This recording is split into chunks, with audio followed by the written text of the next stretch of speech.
metti benn car ak auto particulier ñoo daje beneen ponk ci biir xibaar yi muy nag bachelier yu yees yi nga xamante ne ba nëgëni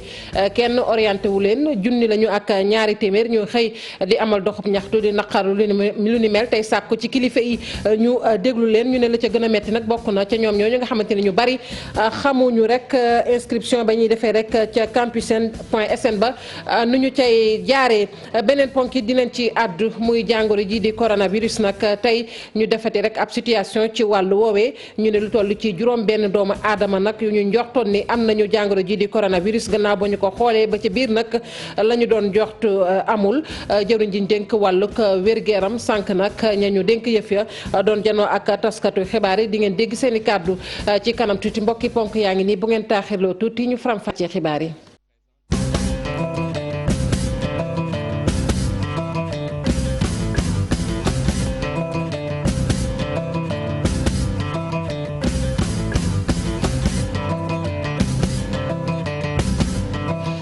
dale na jàmm ci xibaaru marax yi ñu doore ko ak accident bu metti ba am fële fay tolloog àllukaañ la ca diwaanu Thiès benn doomu aadama moo ca ñàkk bakkanam am ñu ca jëlee ay gaañu gaañu yu metti benn kaar nag moo daje ak benn auto particulier Cheikh Anta Diop Sey Latira. kenn moo ci ñàkk bakkanam am ñu bëri am ci ay gaañu gaañu ñii de di yëg métit di yuuxu wallu ñii di sapeur pompier yi daanaka ñu ngi ci liggéey bu tar di ak accident bu metti am fii ci diggante Thiès ak Pout ci xàll wi ci àllukaañ. à 9h07 accident bu ñu fekk fii ni collision la maanaam ñaari oto ñoo daje benn njaganjaay ak benn particulier donc dégâts yi mu def mooy am na 24 victimes donc ñeent ñoo ci amee ay gaañu gaañu yu tar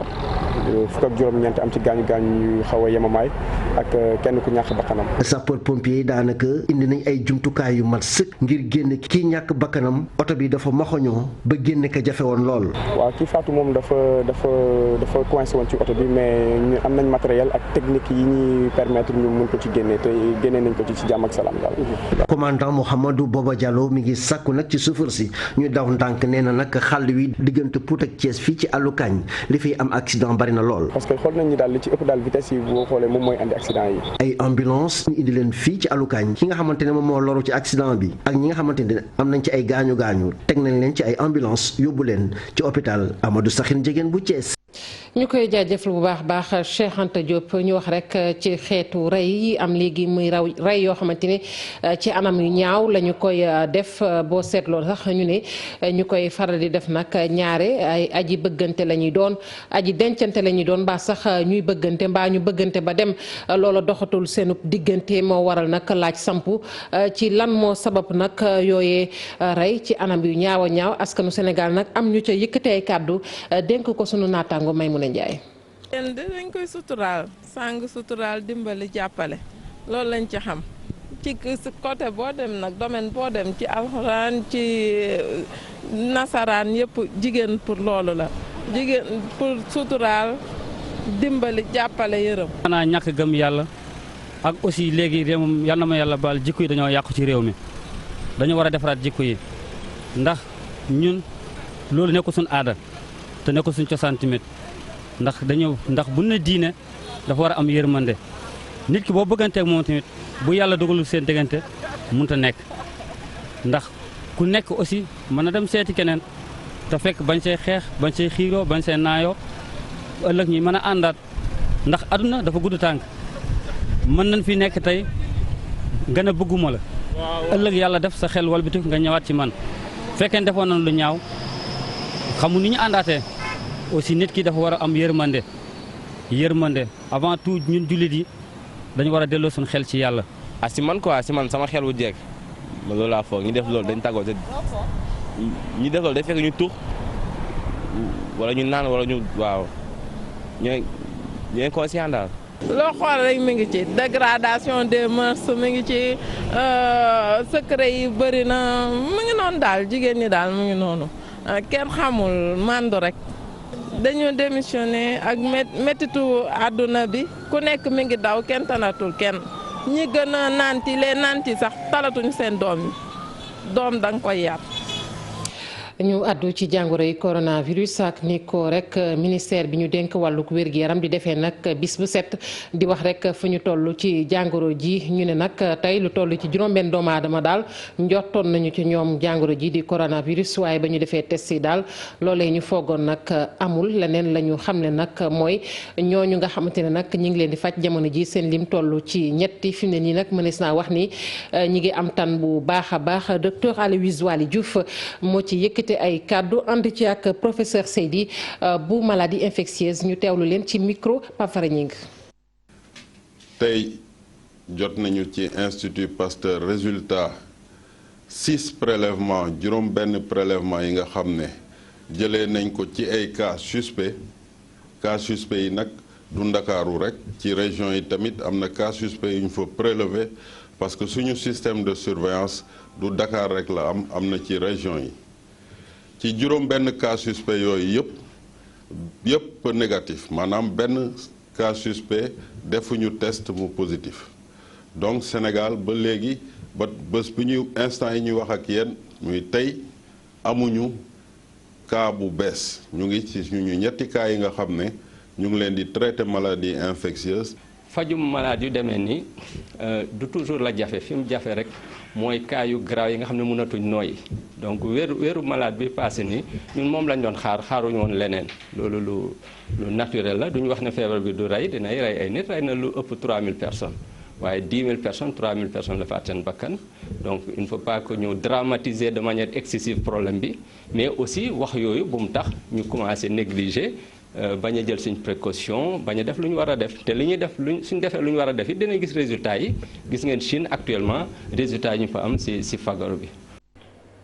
bu weesoo nag Chine googu jàngoro ji doore réew yu bari la am nañu ko tey jile fu ca mel ni réewum Italie doomi Sénégal yi dund foofu nag ñi ngi xamle nag ne matuwaay yëpp daal jël nañu ko ngir ñu nekk ci anam yu mucc ayib jëwriñ ji dénk wàllu jëflante ak bitim réew moom moo ko xamle di Amadou Ba ne nag doomi Sénégal yooyu kenn mësu leen a sàggane ñu teewlu ko ci micro Mouhamed Samb. Italie bi mu amee ba tey ñu ngi waxtaan ak ambassadeur bi. ñu ngi waxtaan ak consul bi nga xam ni moom moo nekk Milan parce que feebar bi Milan la gën a bare ñu ngi sant yàlla nag bu baax ba tey jii signalé gu ñu benn sénégalais boo xam ne am na feebar bi ci biir kii ñu ngi ciy sant yàlla bu baax. di massawu waa Italie ndax dañoo war a aar seen bopp aar suñuy ressortissants kon may fàttali di remercier gouvernement italien mais muy sunu ambassadeur muy sunu consul. ñu ngi wax ak ñoom bés bu nekk te président jox nañu ndigal nañu yokk seeni moyens jox leen doole pour que ñu mën a jàppale Sénégal yi fa nekk mais aussi mën a aar la nga xam ne Sénégal ko fa moom ndax bu lu mel ni amee ala kulli alin moyens yi ñu amoon doon ko liggéey démb barki démb dootul doyati mais loolu aussi dañuy nangu ne rek du doon loo xam ni da ngay xëy rek def ko ndax alalu réew moom dafa am procédure yi nga xam ne moom lañ koy utiliser. jàngoro ji di coronavirus nag war na tax réewum Sénégal daal xool bu baax a baax fi muy teg tànkam ci wàllug koom gën a rek ñoŋal politique am naka noonu it ba jaroo sax mu mën a moom boppam ci wàllug kon koppar mu moom boppam ba nga xamante ne nag du wékku ci benn réew loole nag ki ni gisee di ki jiite rek club des investisseurs yu Sénégal muy docteur Abdourahmane Diouf tey nag la yëkkati ay kàddu rek ci benn lël boo xamante ni ñi ngi ko jagleeloon ay soxnay entrepreneur ci bëccëg bi ñu jagleel soxna yi ci àdduna wërngal këpp Alassane Ba ma nga fa woon. ab message la bi mu jébbal kilifa yi ci wàllum koom moom directeur exécutif bu club investisseur yu Sénégal ñu gis ne nag feebar bi di coronavirus mu ngi wéy ci àdduna wërngal këpp war a tax nag ba Sénégal xalaat yan orientation lay jël ci wàllum koom ngir fexe nag ba moom boppam du jéggaani. bu dee yow en tant que réew la nga soxla ci dund mënatoo ci jot parce que ñële dañu tëj seen frontière wala yow sa bopp nga tëj sa frontière ñeneen ñi nga xam ne dañu nekk ndaw wala même bu ñu nekkul ndaw ñu ngi ciy liggéey di ci yor seen kër mënatul dem ça veut dire que yow sa dëkk amagul indépendance sa dëkk amagul autonomie c'est vrai que adduna bi ñëpp dugalante nañ mais dëkk bi war na mën a toll foo xam ne même bu keneen tëjee boutique am yow li nga am ci sa biir boutique war na mën a tax nga fonctionner. pour man opportunité la bien que metti na Sénégal réfléchir nan la ñuy fexe ba feebar am ñàkk feebar am crise am ñàkk crise am nan la ñu mën a fexe yor suñu dund bopp ba nga xam ne duñu dépendre ci kenn. docteur Abdourahmane Diouf yëkkati kàddu yi ci ndaje mi nga xamante ni ñu ngi ko jagleel jigéen ñi ay jigéen yi nga xam ne ay leader lañu ay jeunes entrepreneurs. avant da ngay gis ne jigéen ñi duñu leen wan seen place comme ay njiit waaw dafa metti woon trop mais léegi dama gis ne entre jigéen ñi ñu ngi jàppalante lu bëri. bu ñu nekkee ci biir entreprise yi wala bu ñu nekkee ci biir association yi wala ci gouvernement bi nañu xamante ne dañu war a toppatoo nit yi ni ñu leen war a toppatoowee. bu ñuy def jàngal nit yi dañu war a gën a xoolaat lu ñu leen di jàngal lu ñuy téyee nit. li di doxal réew mooy ñi nga xam ne du ñu toog seen kër nekk ménagère du ñu toog nekk salarié mais dañuy créer entreprise boo xam ne moom mooy créer koom ci biir réew. dëkk bu la ci gën a dox rek moo lay ëpp ñoo xam ne dañuy créer seen entreprise bu bopp. ñuy xalaat nag lu jëm ci wàllum nit ki ci biir entreprise bi ngir fexe nag ba xool ana yan jubbanti lañ ci andi fexe ba xool ku ci nekk nag taxawaayam bu ko defee rek ñi di tàggat nekk fi di ay soxna gën a yokk taxawaay ñi nga xam ne teew nañ fi bokk nag ci atelier bi. lu soxal jàngoro yi coronavirus ba tey ci tënk rek ca réewum Chine nag gis nañu ne ñi ngi def ay jéego yu am solo ci wàllum paj ma ndax nee nañ téeméer boo jël ci aji tawat ga jëm ci jàngoro jooje nag juróom-ñaar fukki yi faj nañu leen ba ñu wér mbootaay gi ngànk wàlluk wér-gu-yaram moom moo koy xam le njiit la nag yëkkate ay kàddu rek ci benn conférence bu mag bu ñu doon amal fële ca Genève ni ma ko waxee woon ci ndorteelu xibaar yi ñi am nag bac di bachelier yu yees yi te ba ndëgë ni nag orienté wu ñu leen toll nañu ci junni ak ñaari téeméer tey dañu xëy rek di amal doxub ñaxtu di fàttali nag kilifa yi jafe-jafe bi nga xamante ni ñu ngi koy dund ñu ne nag la ëpp ca ñoom sax li nga xamante ne teg nañu ko jaarale ko ci xarala yi ngir rek ñu mën di inscrire war koo jaarale ci campus sen.sn boobu doon na loo xamante ne yu bari xamuñu yëf ya nan la tëddee Aminata Mbaye Sow. ñoom ñu ngi am seen baccalauréat ci atum 2019 bi ñu ubbee plateforme campusen.sn ngir ñu inscrire ñu mën leen orienté ci université publique sénégalaise yi ba léegi nag jotuñu réponse bu dal seen xel. tey dañoo ñëw fii pour def benn marche wane suñu mécontentement daal parce que dañoo am bac comme ñëpp comme suñuy moom léegi ñu orienté ñëpp te ñun orienté wuñ ñu. maintenant dañoo bëggoon jot suñu orientation comme suñuy moom mun na jàngi parce que métti na trop chaque jour nga xëy gis sa morom ñuy jàngi te jàngi woo te def nañ sacrifice bu ne pour am suñu bac ñun ñëpp dañoo sonn comme ñoom donc pourquoi pas ñu orienté ñu comme ñoom mais ñoo ngi toog ba tey amuñu orientation bindaloon nañ ñu ay demande de dérogation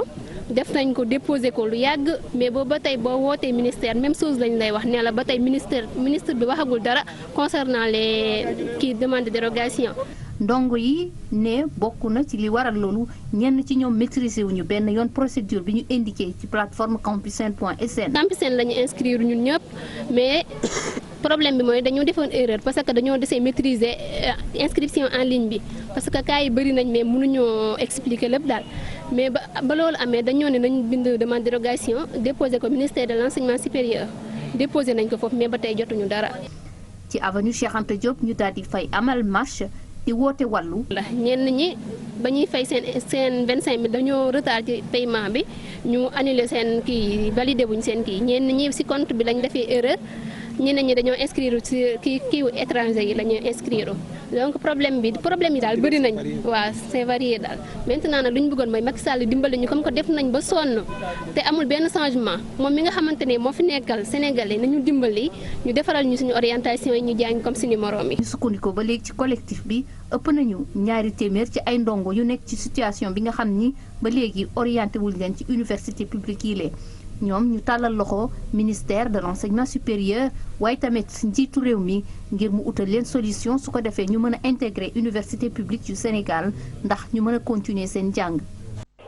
ñu koy jaajëfal bu baax a baax Aminata Mbaye Sow Amadou Ba nag tontu na ñi doon sàkku ci moom mu jógee ci bopp coordination bu APR ba ca Parcelles Assainies lim leen xamal nag mooy jamono ji ñu toll tembe nag li gën a am solo rek mooy ñu taxaw ci yitte askan wi waaye tamit fexe rek ba jëmmal plan Sénégal émergent loolu daal mooy tontu li waaye kii di maître Djibril War nag moom it féete rek ci nguur gi mi ngi xamle nag ne moom matuwaayam daal dana ko jël bu mu mat sëkk ci mbir mi dañu ci ànd ak Mohamed Sam Diafara Ba.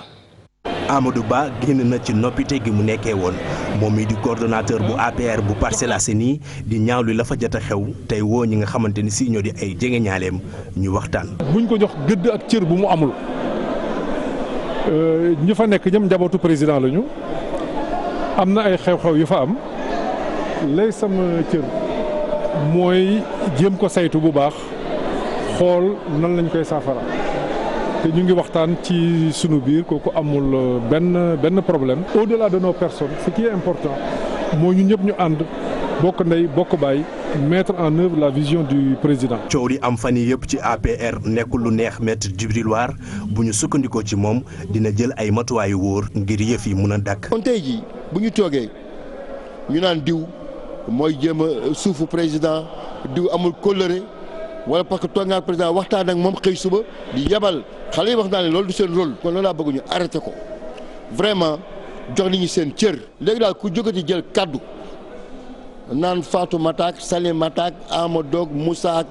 ku ci la daal xamal ne man daal mën nga amal affaire te loolu dina la récréation va finir. moom mi nga xamante ni si moo di jiite APR bu Parcelles Assainies mu ngi xam ne ni amul benn réeroo bu dox si digganteem ak président Macky Sall. ce qu'il faut retenir. li ñu mën a jàpp te man yàgg naa di ko wax mooy njiitu réew mi Macky Sall daf maa wóolu wax ma ne ma naa def politique ci loolu nag laa nekk loolee nag bés bu ma ko waxee naa ko dakkal dinaa ko dakkal wante nag parti boo gis dina am ñoo xamante ne dinañ mer ñoo xam nag ndax teg nañ ko ci yoon wala déet loolu xaw ma ci dara wante daal li ci wóor ba wóor mooy. bu jaree ñu indi ay solution dinañu ko ci indi. fan yi yëpp ñu ngi gis mbir coog mbaloo gi ni mu mel ci biir APR loole nag gannaaw ba mu xewee ñuy xaar ci njiitum réew mi ci mu jël taxawaay bu wóor. ma ngoog ñu àddu ci leneen muy xaatim bi dox nag ci diggante réewum Sénégal ak réew bu Turquie mu nekk nag kon lëkkaloo goo xamante ne lëkkaloo bu yàgg la waaye bi yoon nag ci wàllug lempo ñaari réew yi ci la ñu xaatim koppare nag ba ñu ko xayma ba ñu dalee jëflante ba léegi nag mat na juróomi téeméeri milliards ci suñu koppar ñu teewlu Aymérou Gningue moom moo jiite groupe parlementaire bu Benno Bokk Yaakaar ci micro Mohamed Samb. ku nekk xam nga ni Turquie actuellement. comme ni ko Sénégal di defee ubbeeku nga xam ne dafay am ay entreprises yu jógee Asie am ay entreprises yu jógee Europe am ay entreprises yu jógee Amérique Turquie itam dafa am ay entreprises yoo xam ne dañ fi jógee ba suñu jëflante ak ñoom fi mu nekk natt nañ ko passé na presque mi ngi jëm ci 500 milliards de francs ci suñu xaalis loolu nag soo ko amee ak réew te nga bëgg sa réew développé ñu fi yokk xëy mi économie bi di gën a yokku doo bëgg. réew moomu bu fekkee ay entreprise am ñëw nañu ñu défavoriser leen mooy maanaam ñu néewal leen doole parce que bu fekkee ni ñi ngi fay foofu impôt di fay fii impôt dafay indi problème moo tax ñun ñu def accord ba ñoom bu ñu ñëwee nekk Sénégal seen impôt benn lay doon ñu fay ko fii Sénégal. bëccëgub tey jii ñu jagleel ko xeex jàngoroy roño ci àdduna wërngal këpp xayma gi tamit ci àdduna mooy lu toll ci juróom-ñetti téeméeri million ak juróom fukk ci doomu aadama am nañu jàngoroy roño ji fii nag ci Sénégal xayma nañu leen ci 2,000 mu nekk xeetu feebar yoo xamante ne ñaare balaa borom di ko xam rek fekk na sori na ci moom Ousseynou Diop lañu ci àndal. bés bi nu jagleel lépp lu jëm ci wàllu roño ci àdduna bi amal nañ ko ci juróom-ñeenti fan ci weeru mars bi ñu gis ni nag xayma bi ci àdduna bi mooy feebar yiy jóge ci wàllu roño dafa bare lool lim ñi nga xamante ni am nañ ko toll na ci juróom-ñetti téeméer ak juróom fukk ci ay millions muy feebar boo xamante ni mi ngi lor askan bi. selon l'OMS. gis nga bu fekkee ni xool nga ci àdduna bi ñi nga xamante ni feebar bii ñu duppee roño daan na leen dal toll na ci juróom-ñetti téeméer ak juróom fukki millions yoo xamante ni ay nit lañ ci feebar bi sonal leen te itam dal na leen feebar yi faat ci àdduna bi moom moo nekk ci fukk ak benneelu place bi. Deuxième cause de mortalité dans le monde. Sénégal nag ay jéego mi ngi ki def ngir lu jëm ci wàllu feebaru roño ñu mën ko xeex bokk na ci taxawal ay centre yoo xamante ni askan wi feebar dañ fay def li ñu duppee dialyse li mu nag ñi nga xamante ni feebar bi lee dal na leen toll na ci fukki junni ci Sénégal.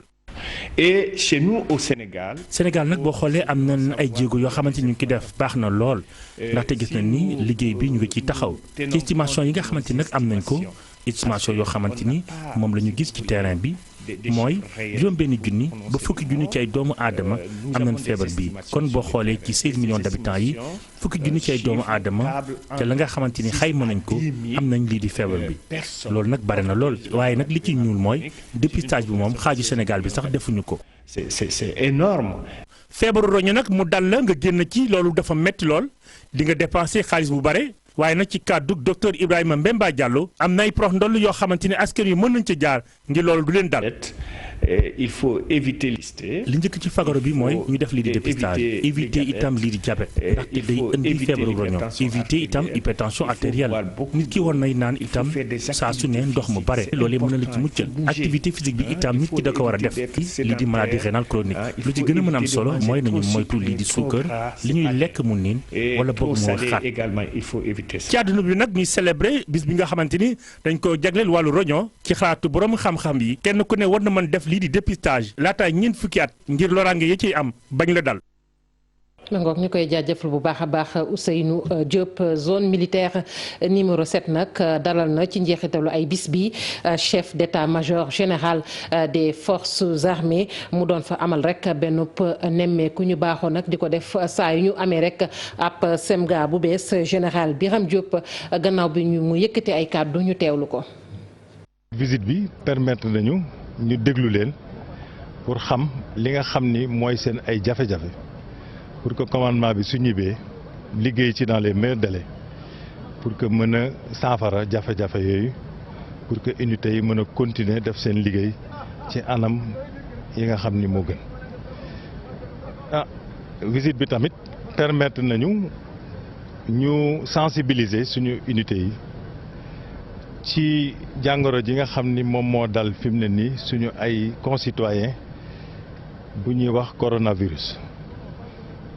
jàngoro ju mel noonu su amee dafa laaj population yëpp joxante loxo liggéey waxtaan ba nga xam ni lépp looy xam ni mesure lu ñu war a jël la pour que propagation bi du gaaw ñu def ko loolu tamit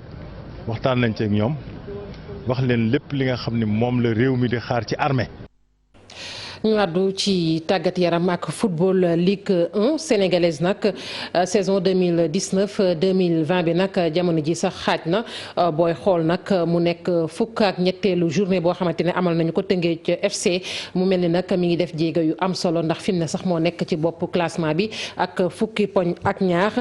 Génération Foot nag moom mi ngi jànkonteel ay jafe-jafe moom mi nga xamante ni moom mooy champion en titre dañu ci ànd ak Cheikh Sadibou Diarra Ibrahima Kane. Teungueth FC wéy di toog ci doon kaasi gi Génération Foot di continuer nërmeelu lii mooy li gën a fës ci phase aller bu Ligue 1 bi ci fukk ak ñetti journée mu am ci fukki victoire ñetti match nul Teungueth FC daanaka ay naataangoom kenn seenu ko mu am attaque bi ci gën a mucc ayib dugal ñaar fukk ak ñaari but ak it défense bi gën a dëgër ndaxte juróom benn but rekk la encaissé doomu Teungueth yi jiitoo club bi topp seen ginnaaw fukki poñ ak ñaar ndax jamono ji sax mën nañu xalaat ne mën nañu jël championnat bi mu doon lu njëkk ci seen histoire Jaraaf moo toog ci ñaareelu place bi donte nag parcours am na ay rëq-rëq yu ndaw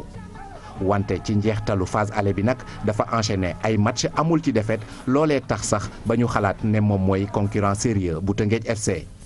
AS Douane moo jël ñetteelu place bi gannaaw bi mu defee nag entamu saison bu baax Dakar Sacré-Cœur ak Casa Sport ñoom it def début saison bu baax ndaxte jamono ji ñu ngi ci top 5 bi top 5 boobee nag daal di tàqaliko bu baax a baax ak ñi des ci championnat bi ci lim googu ñu ràññee ci Génération Foot mi nekkoon ci ay jafe-jafe dem na sax ba nekk ci position relégable gannaaw bi mu enchaîné juróomi défaite à domicile ginnaaw bi nag ñaari jonganteem yu mujj yi ñàkkul ci benn ba tax na équipe bu Denis Biram Ndaw bi lu ñuy bàyyi xel la ci ñaareelu pàcc saison bi ñi yéeg ci Ligue 1 bi ren ji nag ñoom it ñu ngi ci xare bi jàmbaar bu Saly jël 10e ci classement bi donte nag moom moo am défense bu gën a yaafuus ci Ligue 1 bi ndaxte fukk ak juróom-ñaari but la encaissé Snaps Excellence bu Thiès nag moom attaque bi gën a néew moom moo ko yor ndaxte juróomi but dong la dugalagum jamono ji moo jëlagum sax ndaare ci championnat bi wante nag benn poñ rek moom moo ko tàqali ak ki nga xam ne moom mooy premier relégable bi mu di ab classement boo xamante ne nag classement bu serré la bu mooyee Teungueth FC mi nga xamante ne moom moo jiitu ci fukk ak ñetti journée téeméer ak juróom benn fukk ak juróom-ñaari but lañ ci dugal ci juróom-ñeenti fukk ak benn rencontre mu nekk moyenne boo xam ne kon jongante bu nekk dinañ gis ñaari but suñ ko xoolee ba xool nag doon na ay jongante yoo xam ne amal nañ ko te amul benn rëq-rëq bu weesoo Pikine Casa Sport ci 8e journée bi wala Casa Sport Stade de Mbour ci fukk ak ñaareelu journée bi nga xam ne gisoon nañ fa ay xeex mu di ay image yoo xamante ne ñu ngi am yaakaar ne ci li des ci ñaareelu pàcc saison bi dootu ñu ko fi gisati. ci nataal yooyu la ñuy tàggatoo ci xibaaru marax yi sant leen gërëm leen bu baax a baax yéen ñi doon teewlu xibaar yi ak ñi jàppoon ci machine bi ba xibaar yi sotti Yaram Touré ma jébbalaat la lenge yi nga wéyal yow it ci Soir d'info. jërëjëf Fatou.